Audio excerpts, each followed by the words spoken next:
14 জুলাই রাতে যখন শিক্ষার্থীদেরকে রাজাকার বলা নিয়ে সারা দেশ উত্তাল হয়ে পড়ে এবং আপনারা দেখেছেন যে বিগত ফ্যাসিবাদী সরকারের পক্ষ থেকে তখন পরের দিন ছাত্রলীগ লেলিয়ে দেওয়ার হুমকি আমাদেরকে দেয়া হয়।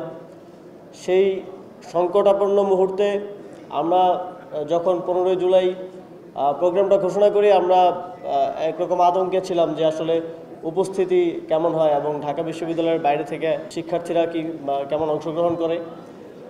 কিন্তু আমি যখন রাজু ভাস্কর্যে 12টার দিকে যাই, গিয়ে আমি প্রথমেই দেখতে পাই আপনাদেরকে।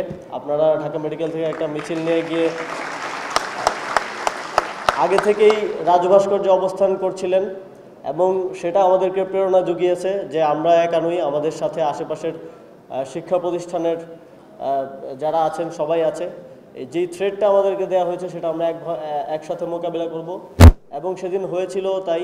আপনারা দেখেছেন কিভাবে ঢাকা বিশ্ববিদ্যালয়ের হলপাড়ায় সেদিন আমাদের উপরে হামলা করা হয়েছিল, আমাদের নারী শিক্ষার্থীদেরকে মারধর করা হয়েছিল। আমাদের সেদিন 50-এরও অধিক শিক্ষার্থী আহত হয়েছিল। সেদিন আপনারা দেখেছেন, আমরা পত্রিকায়ও দেখেছি কিভাবে ছাত্রলীগ বন্দুক তাক করে গুলি করেছিল।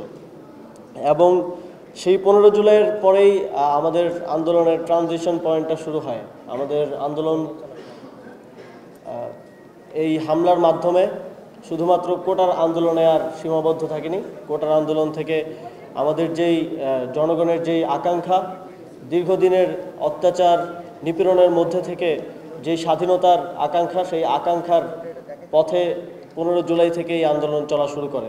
ঢাকা মেডিকেল কলেজ সহ সারা দেশের মেডিকেল কলেজের শিক্ষার্থীরা যখন আন্দোলনের সময় বিভিন্ন জায়গায় আমরা একটা আহ্বান করেছিলাম যে যারা মেডিকেল কলেজের শিক্ষার্থীরা আছেন, ডাক্তাররা আছেন, আপনারা মেডিকেল ক্যাম্পের মাধ্যমে আহতদেরকে সহায়তা করুন এবং সেটাতে আপনারা স্বতঃস্ফূর্তভাবে বিভিন্ন ধরনের টিম তৈরি করে বিভিন্ন সংগঠনের মাধ্যমে প্রত্যেকটা যুদ্ধক্ষেত্রে উপস্থিত হয়েছেন এবং যথাসাধ্য চিকিৎসা দিয়েছেন। সেজন্য আপনাদেরকে কখনোই আসলে ধন্যবাদ জানানোর সুযোগ পাইনি। আজ অন্তরের অন্তঃস্থল থেকে ধন্যবাদ জানাচ্ছি।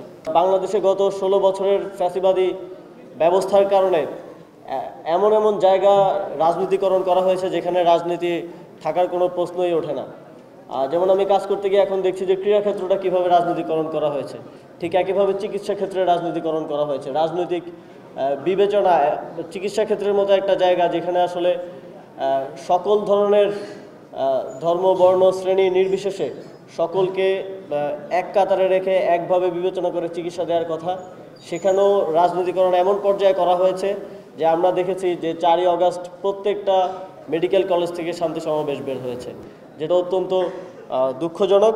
আমরা চাই আগামীর বাংলাদেশে কোনো রাজনৈতিক দল কিংবা কোনো সরকার যেন চিকিৎসা ক্ষেত্রের এই রাজনীতিকরণটাকে সহ্য না করে এবং চিকিৎসা ক্ষেত্রে রাজনীতিকরণকে আপনারাও রুখে দিন, এটা আমাদের একটা প্রত্যাশা থাকবে। ওই সময়টাতেই প্রায় 10 দিনের মতো আমি গুম অবস্থায় ছিলাম, সে কারণে তখনকার অনেক ঘটনাই আসলে এখনও জানার সুযোগ হয়ে ওঠেনি।